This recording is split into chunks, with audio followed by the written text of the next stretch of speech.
네, 이 시간 말씀은 창세기 42장 1절로 17절까지 보겠습니다. 형들을 만난 요셉이라는 제목으로 말씀을 전하고자 합니다. 우리가 금방 말씀을 우리가 합독했듯이 42장은 요셉의 형들이 곡식을 구하기 위해서 이집트를 향하는 이야기입니다. 요셉과 형들의 만남을 이야기하고 있고, 본문은 요셉이 이집트에서 총리가 되었다는 것과 또 그리고 이집트를 포함한 여러 모든 나라의 기근이 들어서 요셉에게 곡식을 사러 온다는 내용을 전제하고 있습니다. 42장은요 42장 전체를 읽으면 내용의 연속성 그리고 뿐만 아니라 주제적인 면에서도 바로 연관성이 있음을 볼 수 있어요. 지난 시간 41장에서 요셉은요 장남 므낫세의 이름을 지으면서 하나님이 내게 내 모든 고난과 나의 아버지의 온 집을 잊어버리게 하셨다라고 므낫세 이름을 지었어요. 그렇게 이름을 지었지만 오늘 42장에서 요셉을 보면 형들을 만난 요셉은 지난날에 괴로웠던 기억을 떠올리지 않을 수 없지요. 당연한 거 아니겠어요, 그죠? 바로 그렇습니다. 요셉이 총리가 된 후에 바로의 꿈을 계시된 대로 7년 대풍년이 왔다라는 거예요. 그리고 7년 대풍년이 왔을 때 요셉은 창고를 짓고 그리고 바다의 모래알처럼 셀 수 없이 많은 곡식을 창고에 저장해 두었다라는 거예요. 그리고 꿈의 또 예언대로 7년 풍년 뒤에 7년 흉년이 왔습니다. 그리고 흉년이 오자마자 요셉은 창고를 열어서 애굽 사람들에게 준비한 양식을 공급하기 시작합니다. 그렇습니다. 아무리 무서운 흉년이라 할지라도 바로 준비된 사람 그리고 기도하는 사람에게는 바로 이것이 고통이 아니라는 거예요. 바로 재앙이라는 것은 준비하지 않는 사람이 겪는 것이다라는 거예요. 우리가 결국 이게 저도 동의해요. 이게 무슨 말이냐면요. 우리는 세상 살다 보면요. 어때요? 모든 삶이 고난일 수 있어요. 그죠?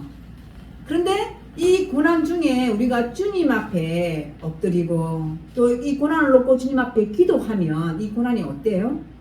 결국에는 고난이 아니게 된다는 거예요. 고난을 잘 견디는 사람에게는 정말 어마어마한 축복이 온다는 거예요. 그렇습니다. 바로 이렇게 준비하는 사람에게는 이런 재앙이 무섭지 않다라는 것을 볼 수 있어요. 그런데 이 기근은요 애굽 땅에만 있었던 것이 아니에요. 지난 41장 57절 말씀을 보면요 각국 백성도 양식을 사려고 애굽으로 들어와 요셉에게 이르렀으니 기근이 온 세상에 심함이었더라 라고 말씀하고 있어요. 주변의 모든 나라가 어때요? 기근이 들었다라고 말하고 있습니다. 그러면 약속의 땅에 살고 있던 야곱의 가족들도 바로 이 기근의 영향을 받았다라고 말씀하고 있습니다.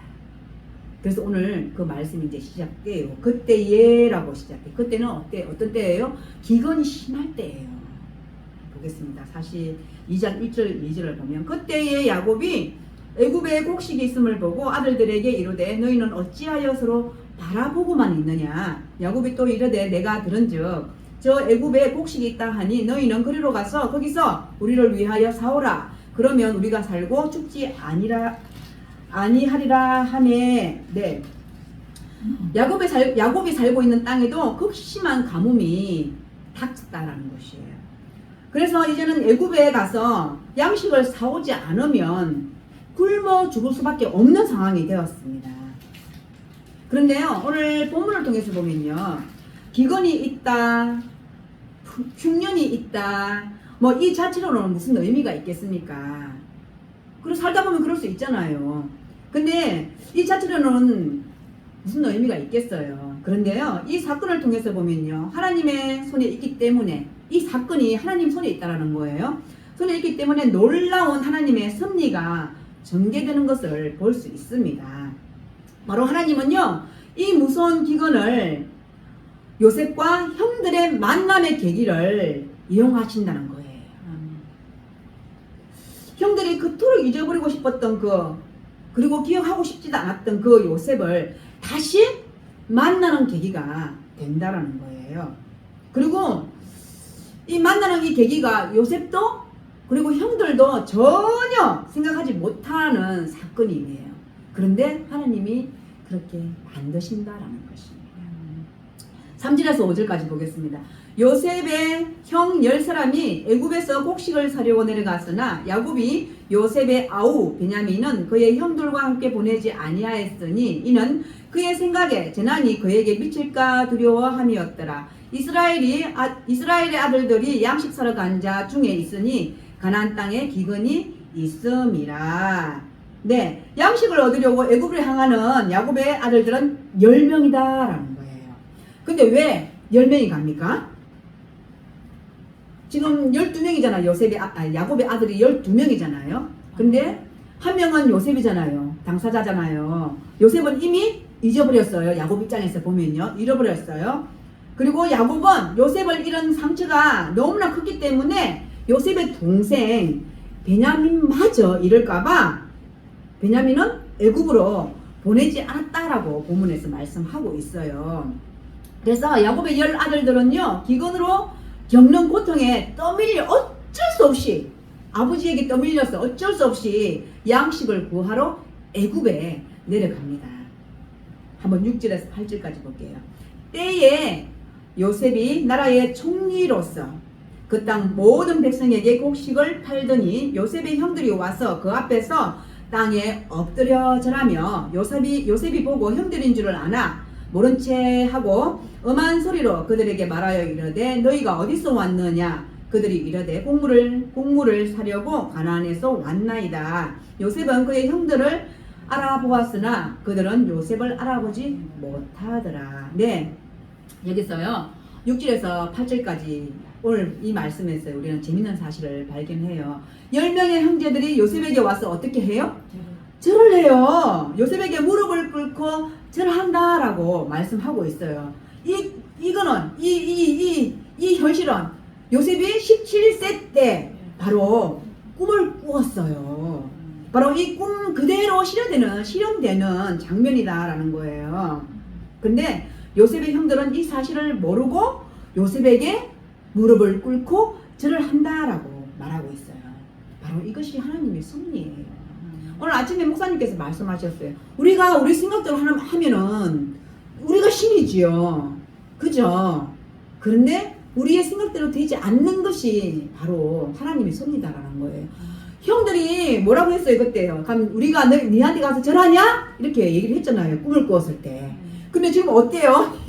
이 총리가 요셉인 줄 모르고 형들은 무릎을 꿇고 절을 한다라는 거예요. 바로 이것이 하나님의 섭리예요. 그래서 우리는 하나님의 일은요 정말 알 수가 없다라는 거예요. 그래서 저는 이 말씀도 좋아해요. 사람 위에 사람 없고 사람 밑에 사람 없다라는 거예요. 그죠? 제가 또 어떻게 될지 모르잖아요. 여러분이 어떻게 될지 모르는 거잖아요. 우리 장로님이 어떻게 될지 모르는 거잖아요. 그죠? 이게 꼭 세상적으로 눈으로는 아니에요. 바로 우리 요셉을 통해서 우리가 요셉을 지금 계속 하고 있잖아요. 요셉을 통해서 보면 요셉은 누구와 함께? 하나님과 함께 하셨다라고 얘기해요. 하나님과 함께 하셨으므로 형통했다라고 얘기를 하거든요. 바로 하나님과 함께 하는 자는요 형통해요. 그리고 그 환경에 의해서 환경을 보고 형통하다, 형통하지 않다라고 우리가 판단할 수 없다라는 거예요. 감히 우리가 감옥에 있는데 요셉이 감옥에 있는데 어떻게 하나님이 형통할 수 있겠습니까? 우리 보는 눈에서는 그렇게 말할 수 있잖아요. 그런데 아니에요. 요셉은 비록 감옥에 있다 할지라도 하나님이 함께 하셨다라고 고백하잖아요. 그렇습니다. 바로 이것이 하나님의 섭리다라는 거예요. 이것이 하나님의 방법이다라는 거예요. 오늘 본문에서요 요셉은요 형들을 보자마자 즉시 알아봤다라고 말해요. 그런데 형들은 요셉을 알아보지 못해요. 그들이 요셉이라고 상상이라도 했을까요? 아마 그러지 못했을 겁니다. 그런데 이렇게 그들은 정말 생각지도 못한 장소에서 회유를 합니다. 만났다는 거예요. 바로 이것이요, 역사하시는 하나님의 손길을 보게 되는 것입니다. 하나님이 기근을 통해서 요셉의 형들을 요셉에게 데리고 가신 것처럼 바로 형들은 요셉을 알아보지 못했다라고 말씀하고 있어요. 근데 여기서는요, 또 제가 말씀을 준비하면서 참 은혜 받았어요. 바로 하나님은 어느 날 우리를 예수님 앞으로 데리고 가십니다. 그런데 우리는 그분이 예수님인 줄 몰랐어요. 여기 다 예수님인 줄 알았나요? 처음에? 몰랐어요. 그런데 그분이 하나님의 아들인 줄 몰랐다는 것입니다. 바로 상상도 못한 일이 일어났습니다. 마치 요셉의 형들이 요셉이 애굽의 총리라는 사실을 이해할 수 없고 상상할 수 없었던 것처럼 말입니다. 바로 눈앞에 요셉이 있었지만 요셉을 알아보지 못한 형들처럼 내 앞에 하나님의 아들이신 나의 구세주가 계시지만 몰랐다라는 거예요. 그죠? 그런데 요셉은요, 형들을 금방 알아봤습니다.